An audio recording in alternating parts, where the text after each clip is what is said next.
So is La Roche Posay playing lather, rinse, repeat with yet another niacinamide serum? I mean, did I not just review a niacinamide serum from La Roche Posay? Or have they developed what might just be the next great breakthrough in hyperpigmentation remedies? We're gonna find out in this video because I'm gonna be talking about Melasyl. Now, Melasyl is the trademark ingredient that you can find in a series of products. And today we're gonna be talking specifically about a serum and a sunscreen with this ingredient. What the heck does this even do? It is a pigment corrector aimed at improving dark spots. Now, unlike many pigment correctors on the market, which act by inhibiting the enzyme responsible for pigment production called tyrosinase, there are tyrosinase inhibitors, this works a little bit differently, which if you know anything about helping to improve hyperpigmentation, you know a multi-pronged approach targeting different arms of the pigment production pathway is ideal. So having another player that targets a slightly different mechanism is awesome.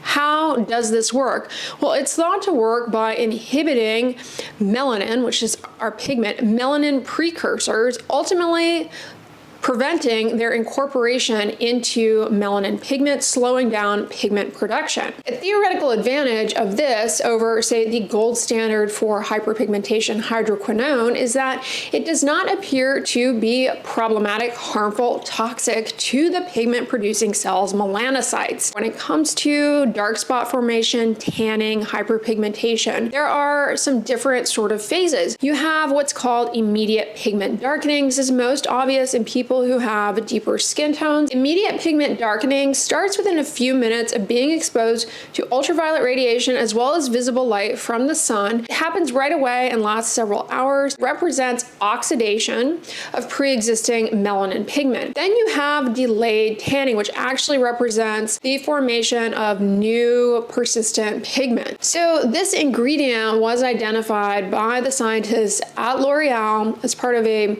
screen to identify new novel compounds to target hyperpigmentation. And they did some studies in cells in a dish to kind of tease out how it might be helpful. And then they also did some studies looking at this ingredient on skin models, skin equivalents, showing, hey, this looks really promising for hyperpigmentation. And so they actually took this into a small clinical trial. Now, not huge, but a small clinical trial. They presented their research findings at the World Congress of Dermatology, which I hope to attend one day because it always sounds like a fun meeting. 33 women and men, ages 18 to 50. The participants in the study included Fitzpatrick phototypes 3, 4, and 5. So these are skin tones that are more prone to hyperpigmentation. They outlined different treatment squares on these individuals' back where they put either the Melasyl ingredient alone or in combination with some other ingredients,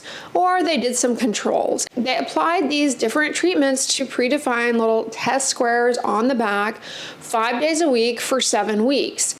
After the first week, they then exposed the squares on the back to half the minimal erythematous dose of basically the equivalent of natural sunlight. They did this for 4 consecutive days. They showed that Melasyl significantly inhibited both immediate pigment darkening as well as new melanin pigment synthesis. They looked at 2 different concentrations of Melasyl, 0.5% and 1%. 1% performed much better than 0.5% strength, but both were effective. One of the controls they compared it to was an ingredient you often find in many over-the-counter pigment correctors. It is a tyrosinase inhibitor called N-butyl resorcinol. So Melasyl actually outperformed resorcinol. It also included a test square of a combination of 0.5% Melasyl plus 0.3% LHA. LHA is another L'Oreal trademark ingredient, also known as caprylyl salicylic acid.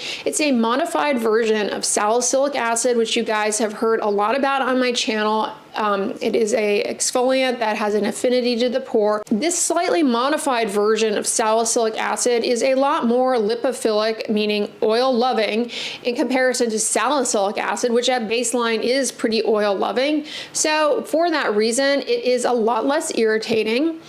and it's a lot gentler in general. So they combine 0.5% Melasyl with 0.3% LHA plus Melasyl SX. Melasyl SX, does that sound familiar? It is a sunscreen active ingredient, a sunscreen filter. No surprise when you include a sunscreen ingredient along with Melasyl, well, you get even better results. Duh, that makes perfect sense. They also had the LHA in there though. Importantly, from this clinical study on human volunteers, there were no adverse side effects. Now, mind you, they're putting it on the back. The skin on the back is different than the skin on your face, but it appeared to be well tolerated. Melasyl is an innovative ingredient, and it would not surprise me if consumers found that these products do lead to results. So the Mela B3 serum. When I started the video, I said, is this just another version of a niacinamide serum? Because at first glance, I was like, wait, doesn't this already exist? Huh? Didn't I just review this?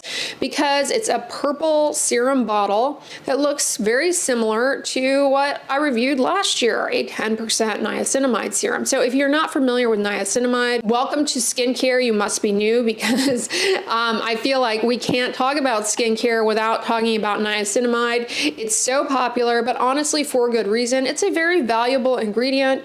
It helps with fighting off oxidative stress, helps with our moisture barrier, and it really does help with hyperpigmentation, specifically by inhibiting the transfer of pigment packets to your neighboring skin cells. So it's not a tyrosinase inhibitor.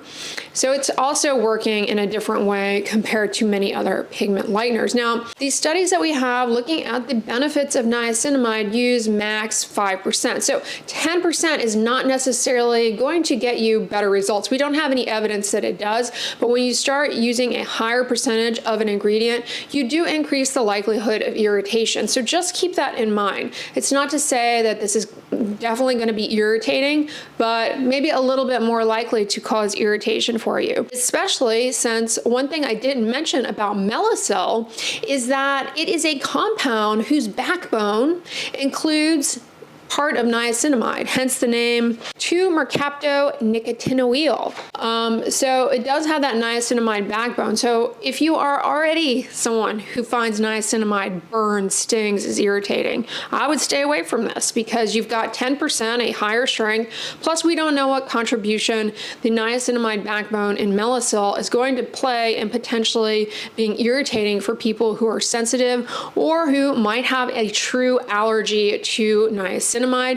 It might cross-react with this, okay? We don't know that. It's a cosmetic ingredient. We don't have a lot of standardized clinical experience using it. The serum has LHA, otherwise known as caprylyl salicylic acid, the modified form of salicylic acid. So you get that combination. LHA by itself is a good ingredient for hyperpigmentation, is anti-inflammatory, and it can help in lightening dark spots to a certain extent. Compared to salicylic acid, LHA is a lot gentler, which is great because anything that causes you irritation can worsen hyperpigmentation. Although as a whole, the serum could still be irritating to you, given what I pointed out about niacinamide. Now, this serum does have fragrance, which if you watch any of my reviews of La Roche Posay, I'm always very critical of the fact that they put a very strong fragrance in all of their serums, to the point where if I did not have this YouTube channel, I would never buy them because the fragrance is quite strong. That being said, this product does have that strong fragrance, but the formula consistency, I suppose, backbone of the formula is such where the fragrance is not as headache inducing, as strong. Like, I can actually comfortably wear it. I have it on my face as I'm filming this video, and I don't feel as though my brain is about to explode, which is a side effect I do have from time to time with really strong scented serums, facial care products. I'm not getting that with this. So I think the formula is such where the fragrance does not hit you like a ton of bricks. That being said, if you're allergic, if you're sensitive, I don't know why they need to put the fragrance in there. Maybe this new compound smells funky. I'm not sure. So how do you use this? You just apply a small amount to the face morning and evening. You might want to start using it for the first few weeks. Just say in the evening time, make sure you tolerate it before increasing to twice a day. Now, if you're using it in the morning, after you apply it, allow it to absorb fully, and then you want to apply sunscreen. So speaking of sunscreen, they have an SPF 30 sunscreen, which is a chemical sunscreen. This also has niacinamide, and it also has LHA, otherwise known as caprylyl salicylic acid, the modified form of salicylic acid. It's a shea butter sunscreen. Now, it does have titanium dioxide, which can show up white on deeper skin tones, but it is a pretty no white cast sunscreen, generally speaking. It does have the same fragrance. However, the fragrance, even when layered on over the fragrance containing serum, for me, did not linger so much that it gave me a headache. Still a little bit detectable. I've been wearing it this morning for like the past 3 hours prior to filming this video, and I'm okay. It's actually very moisturizing, but it's not greasy. It's not shiny. Now, this formula is not water resistant, so don't rely on this if you're going to be doing sport activities outdoors, water-based things. But for everyday use, to protect your skin and help actively clear and prevent hyperpigmentation, this is a great option. And the Melasyl in there may be helping as well to get in the way of those pathways that lead to dark spots. I really do think that the serum, if you can tolerate it, will get you results to better perhaps if used twice a day. That being said, the sunscreen has Melasyl in it. So if you use a sunscreen in the morning and the serum at night, I think that's also reasonable to do, and you're getting the ingredient twice a day. So why not? Plus you're getting niacinamide twice a day. I think it's fine. I don't know that layering the serum and the sunscreen together is going to get you any better of an outcome compared to just the sunscreen with the Melasyl and the LHA and the niacinamide alone. So I think that's a reasonable way to use it if you're going to use both of them. These products are not cheap, and it's really difficult to predict if these products are going to be a win, a game changer for you, or if they are going to be an epic fail. And I say that because there are a few issues I can see you running into with these.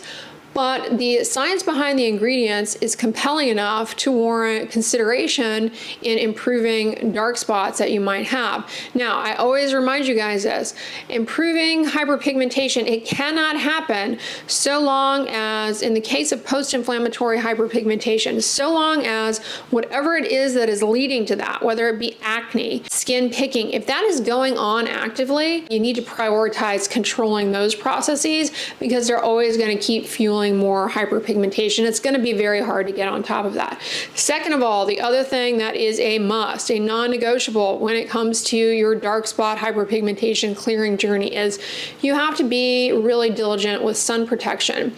And while their sunscreen is a great option and has the Melasyl in there, which is compelling, it'd be really nice if it were tinted and had iron oxides, because we know that iron oxides in tinted sunscreens may offer additional protection against visible light that comes from the sun. So the avobenzone and those active ingredients, they protect you against ultraviolet radiation from the sun. That is a big driver for pigment.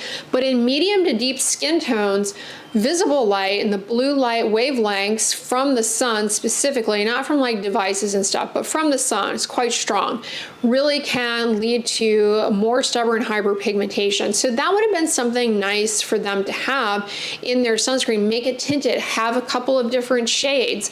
That would be ideal. Maybe they will innovate that down the line and we'll see, a revamp at some point. For me personally, I have not had any problems with these. They did not cause me irritation. I think the Melasyl as an ingredient is really interesting, compelling. It really allows for targeting of a different arm of the pigment producing pathways that lead to stubborn hyperpigmentation. So I think that's great. And they also include other evidence-based ingredients for targeting dark spots, but you may run into irritation with these products from either the fragrance or the higher percentage of niacinamide, or maybe you're sensitive to chemical sunscreens. So that's something to keep in mind. All right, you guys, that is a wrap up with regards to Melasyl. Have you all tried it? What has your experience been? Were you able to hack the strong fragrance? It's not as bad as some of their others. Or was it just like a complete and utter failure for you? Let us know in the comments. But speaking of topicals for hyperpigmentation and redness, have you heard of tranexamic acid serum for dark spots for redness?